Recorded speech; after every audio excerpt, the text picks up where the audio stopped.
Well, Joseph Katz has some interesting things to say about that, and so does James Nestor. So my interpretation is more or less orthogonal to the problems that they're solving. I think once you have them both together. So Nestor has also pointed out that if you integrate a pseudo-tensor, it actually doesn't depend on the coordinates as much as you might have thought. It only depends on the boundary, so that's not as bad as maybe you thought.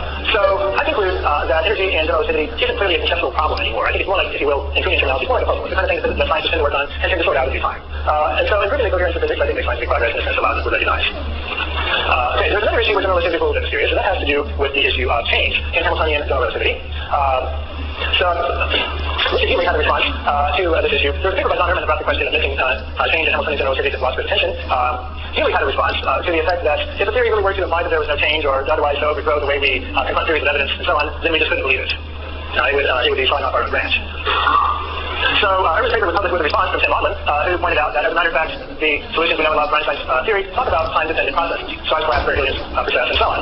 So if the Hamiltonian formalism doesn't tell you that, then there must be something wrong with the Hamiltonian formalism. The wording was more poetic. But anyway, so that was partly in the field of more authoritative form, general relativity, namely Einstein's equations, and partly in the field of common sense. Common sense is also invoked by Carl Suhas. I think it is worth to describe, but there needs to be more of a first principles response, and conveniently the physics literature reveals a relevant controversy to us. In particular, there have been for some time reformers who have been recovering Hamiltonian Lagrangian equivalents. A lot of this goes back to Mekunda, after Darcy and Mekunda's name, and much of the work has been done for quite a while by Joseph Pons and various collaborators more recently. That's how very Shepley and so on. Well, Hamiltonian Lagrangian equivalence was manifest in the original inventions of constrained Hamiltonian dynamics. Rosenfeld in the 30s and kind of forgot about it, then it was reinvented by Peter Bergman as well as by Dirac. Well, Bergman's work originally shows Hamiltonian Lagrangian equivalence also. After all, what understanding for greatness is there if you just as they started identified? It starts to disappear. I think in Bergman maybe it's around 1953. Anyway, if you want to introduce the Hamiltonian formula, then typically you kind of get rid of your velocities and replace them with new quantities called canonical momenta. Well, in theories like electromagnetism or general relativity, some of these canonical momenta are rather boring. They're just zero. And their job is to say zero. That's their main job anyway. And when they say zero, there's certain other quantities that have to be zero too to help them out. These are more interesting functions of your Q's and P's, negative spatial derivatives. These look a lot like Gauss's law, maybe, or the Gauss-Kardashian relation synthetic space into space-time, except that they're written in terms of canonical momenta. That's actually a crucial point, they're in terms of the momentum. So these quantities that are zero, called constraints, in some cases have something to do with gauge freedom. Gauge freedom is the opportunity to make time and perhaps space-dependent redescriptions of your system that leave the state, or at least the history, unchanged. So to find out whether constraints have something to do with gauge freedom, you have to take a bunch of Poisson brackets, just something quadratic and derivative with respect to your Q's and P's, all your constraints, you get a big matrix of Poisson brackets, and if this big matrix is zero, and you get to use the constraints themselves to make it happen, if it's zero, then you call your constraints first class. Unfortunately, in these electromagnetism and general relativity, and the usual formalisms, all the constraints are first class, so we don't have to worry about the contrast class for that. In general relativity, furthermore, the Hamiltonian is just a sum of first class constraints. So you might have thought that different kind of hard nugget as well as a bunch of things that have a value zero. Well, it's basically just a bunch of things that have a value zero. So that's a little surprising, maybe. Once you get used to it. But it gets weirder when you combine that with the conventional, well, the widely held view anyway, that a first class constraint by itself generates a gauge transformation, which is what we believe largely due to Dirac. So at this point, we're prepared to infer that the Hamiltonian and general relativity, which you might have hoped would give you time evolution, instead merely gives you a redescription of your system.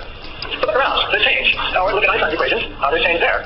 More technically, most of the solutions don't have a time-like vector field. So this is a little puzzling because surely Hamiltonian general relativity and Einstein's equations should agree about whether there's change. Well, they don't, and Einstein's equations say something sensible. So there must be something wrong with the Hamiltonian formalism. So what is it? Well, at this point, our random reformers become relevant because they told us that if you want to make a gauge transformation, you should use the gauge generator, which is a specially tuned sum of first class constraints. It's not just one at a time, they have to work in teams. And not just the fairly interesting looking secondary constraints, but also the rather boring primary constraints play a key role in the gauge generator. So if you stare at that for a while, you might ask yourself, well, what does a first class constraint all by itself do? So I think people start brackets. And the answer is, it makes a mess. It changes the physical state in a way that violates some of your favorite laws. For example, it's Gauss's law, the electric field, not in terms of Q and T, but in terms of the electric field itself, the thing that actually pushes my charge, which depends on Q dot. Likewise, space no longer fits into space-time in the right way if you think of the Gauss-Kardashian relations in terms of the extrinsic curvature tensor, your Q dot. So why do people not usually notice that? Well, we know that the canonical momentum of electromagnetism is supposed to be equal to the electric field. That's the sign anyway. Well, how do we know that the electric field is equal to, that the canonical momentum equals the electric field? Well, that's because of the boring Hamilton's equations, Q dot equals the HCP. Before we have those equations, we don't know what our momentum means, because that's something we deliberately forget instead of Hamiltonian formalism. Well, these momentum are simply auxiliary fields in our canonical action. You can vary this thing in Hamilton's equations, and you can have this in action, you can use your favorite Lagrangian techniques too. Well, this is how you find out what your momentum means. So if you manage to find Q dot equals the HCP, then you change the meaning of P, presumably unwittingly, and P is no longer equal to the electric field, or for that matter, the extrinsic curvature tensor. So the point is, if P behaves, of course it does, but Q dot misbehaves, then we're in trouble. And that's not something that people usually notice, because they haven't thought sufficiently about the fact that we don't know what P means until we know how to relate it to Q dot. So that's a key point, which is probably how one can see that even when you manage to preserve your phase space constraints, you still manage to lose your Lagrangian constraints, which is actually something we Anderson and Bergman warned about in their key widely cited paper in 1951. Apparently that was a more serious problem than we remember. So once we see that the first class constraint doesn't generate gauge transformation, it's not so mysterious that the Hamiltonian general relativity is a sum of them, because it's some things that make a difference. And one can show, I threw away the spatial dependency of this simplicity working in terms of the cosmological models, basically. You can show that Hamiltonian general relativity depends essentially on time, just what it should, namely when from a differential geometric perspective there's no time-wise filling factor. So the Hamiltonian criterion for change and the differential geometric criterion for change in terms of Einstein's equations precisely agree, which of course is what they should do. So, and this is a sort of happy ending that we should have anticipated. Your point is simply say, well, we thought the Hamiltonian had to do with Lagrangian, and so we worked on it, and it did. You can also see the first class constraint by itself does something unpleasant, while the gauge generator does something pleasant, namely a navigation estimation, by working directly with the canonical action there. You can see the navigation generator changes the by boundary terms, preserving your Hamiltonian equations of motion, while a first class constraint by itself does not. So one of these is coming out now, so there are other issues to think about, like observables. If I had more time, I could talk about that. But there's a key difference between internal and external symmetries. I can say more about that if that's of interest. So there is change in Hamiltonian relativity, just as there should be, and it becomes evident once we make the Hamiltonian equivalency. So I see that as achieving greater conceptual clarity, and the kind of thing that might have regard to this progress by solving conceptual problems. So finally, I will just to give examples of how making perturbative expansions, surprisingly enough, is actually useful for geometry sometimes.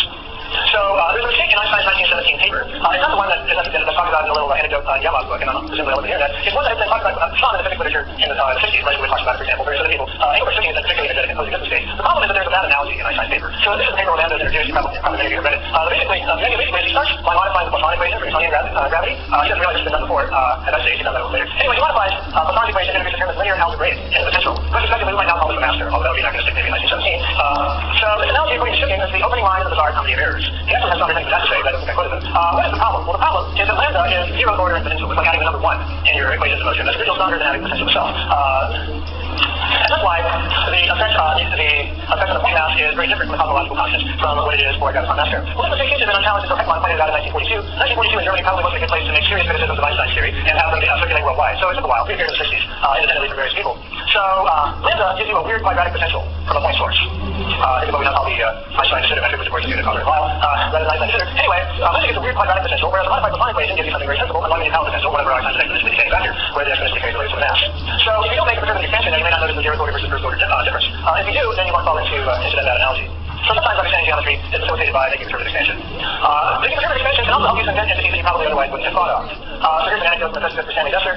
When supergravity was devised in the 70s, particle physicists and developers had to talk. Particle physicists knew about perturbative expansions, developers knew about geometry. Neither knew about the others' techniques so much, so they had to learn to talk to each other. Well, it's also hard the point of these two that would seem unrelated at best. But as a matter of fact, if you start to work with like Levinsky and Kolbarnov, you can find conceptual innovations more or less presented to the world in terms of perturbative expansions. It makes a lot of sense to what's going on. But basically, they're inventing nonlinear group realizations as applied to differential geometry. Immediately, classical geometry had defined nonlinear geometric objects. Geometric objects are supposed to be the logical extension of centric cosmos, the set of components in the transformation law, but it doesn't have to be linear or even affine. But they didn't have any examples. Well, immediately, particle physicists came up with examples at just about the right time. Unfortunately, literature never has, but nonetheless, the principle is there. So what is the symmetric square root of the metric? Well, it's like a square root, basically. If you don't use an imaginary category, it's not quite literally a square root, because you've got the signature matrix running around. But anyway, it's a square root and it's symmetric. It's also supposed to be the principal point, the identity, if you will. So how do you come up with this thing? Well, you might invent it through binomial series expansion. The first place I know of is appearing in the Wick's paper, and I think it's footnote 9. It's in one of the footnotes. They didn't make all that much of it. How we may also have this idea, according to Noah Fonte, but that seems to be untraceable so far. But anyway, if you start a while to notice that the symmetric square of the metric has a transformation law inherent from the metric, but it's nonlinear. And it can be very differentiated if you're so inclined. Well, what can you do with the symmetric square of the metric? We can do a lot of things. One thing you can do is you can have spinners with respect to coordinates. Now, there's logic reasons you can't do that, because Lyell supposedly showed that in 1929. But some of the people are trying to point out, they were supposedly responding to our tests, of course, same thing. But they point out that you have a metric-dependent transformation law, which means it's not a linear, purely spinor logic. That's what Marchand was looking for. So, if you have the symmetric square of the metric, you can have spinners and coordinates, but the transformation rule depends on the metric, or at least it does once you go past the 15-parameter conformal group. And consequently, you can lead differentiate these spinners. The lead realization metric determines once you go past the conformal thermometric field. So explains why some people say the conformal thermometric field is good, you can do. So this is nice because you don't have integration extra group and say you didn't unit. Well, what else can you do? Well, I don't know if this is really a goal, but it's sort of a coordinate graph. That is, your differential coordinates depend a little bit on your configuration, assuming that you're dealing with a space with an indefinite metric. And that, so if you like, feedback from your fibers onto your atlas. That makes it sound a little more serious, but we're up to date. Why does this happen? Well, because there are theorems about principal square roots and matrices, and they tell you that you better not have any negative eigenvalues. If you have negative eigenvalues, take square roots, you're going to get things on the positive and negative imaginary axes, you add them together and they just cancel out. There's no part left over. So that's not good. So that's why you should avoid negative eigenvalues. Complex eigenvalues are fine, but negative is good. It turns out that you can get around that problem if you simply reorder the coordinates. So it's actually a very mild restriction. I took some examples in a paper a few years ago. You can get into the right in different ways, in fact. So no coordinates are fine. Anything you might actually want is fine, but sometimes you have to swap the coordinates. Okay, what else can you do? You can also reinvent your sense of gravity. I'll make it there the first time, using the symmetric square of the metric. So, really, in the last few years, it was recognized that if one of the long-standing problems of adding mass term to gravity could be resolved. The problem is, once you have interactions, even if you've gotten rid of a negative energy scalar to lowest order, the interactions coming back. Well, maybe you can have pretty nonlinearity to keep it from coming back. About years ago, that turns out you could. What hasn't been noticed is that two of the three theories that we came up with in 2011 were actually analyzed by people around 1965. Now, the question was not available, it was only the answer, so to speak. So, there's obviously a lot of value having these questions and your answers. You can do some neat things with gravitational energy also, which you might think in terms of coordinates, you could. So, basically, overcoming the divide between general particle physics lets you do some things that didn't seem to be possible, some of which are basically useful. So, to conclude, general relativity doesn't have to be treated a priori as exceptional, but if you look at the math, as a matter of fact, the math does entail some distinctiveness, so you shouldn't ignore that when that's not over either. There are conceptual problems in general relativity, but some of them I don't think are beyond resolution. For example, nervous symmetries make plausible sense of local conservation once you get energy rather than energy. Change in Hamiltonian general relativity is there where it should be, and that's because there's plasma strange gauge estimation typically. And sometimes perturbative methods seem to be useful. I don't think much above them or hidden, but sometimes they have a value. And so by linking general relativity, particle physics, and velocity, we can make progress in understanding gravity. It's just gravity economic force and cosmology that keeps cosmology from inheriting quirks from her peculiarities of understanding from gravity. Thank you. Thank you.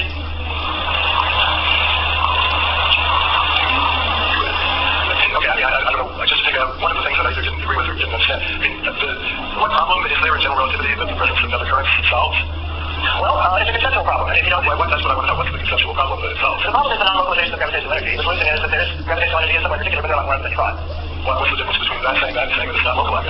Well, localized, but it could be anything. It could be anywhere. No, it's not the anything. There are lots of energies, and they're all where you thought they'd be. It's just that if I have lots of people in the room instead of just one sense. You might have, well, we have Newton's theorem, which tells us that if there are symmetries, there are discrete quantities, and mathematically it's there, and it seems like it ought to mean something. And it's that, deriving first of all black hole mechanics can be derived very nicely from the other. What does that have to do with conceptual problems in general relativity?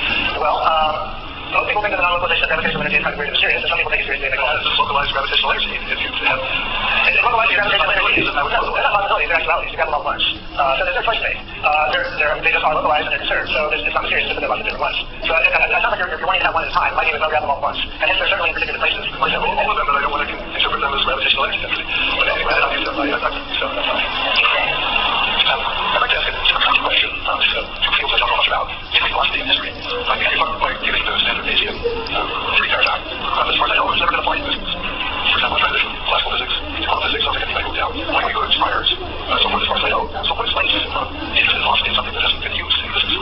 Well, I think in terms of applied physics, Bayesianism has become quite fashionable in the last 10 to 15 years. In cosmology, I understand, because we're very familiar with it.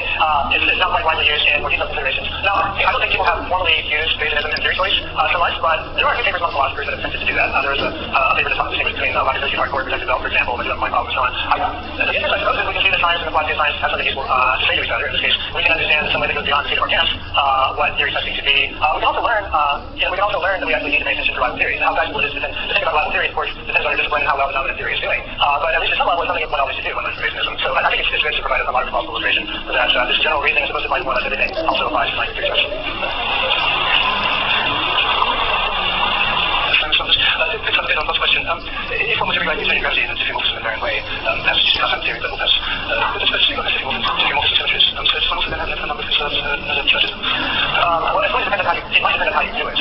So suppose if you were to rewrite it in terms that one of the authors does, so it looks like normal Newtonian physics in terms of central calculus, like if I can give you a pretty solid answer to that question. Well, the answer here is no, because you have a lot of quantities that you do not vary in the action. And if the quantity doesn't vary in the action, then it will spoil your conservation laws unless you take a leap of it along its, so to speak, Hilbert vectors. So basically, the usual symmetries you're expecting, translation, time translation, those sorts of things are where you're going to consider quantities. If you try to use some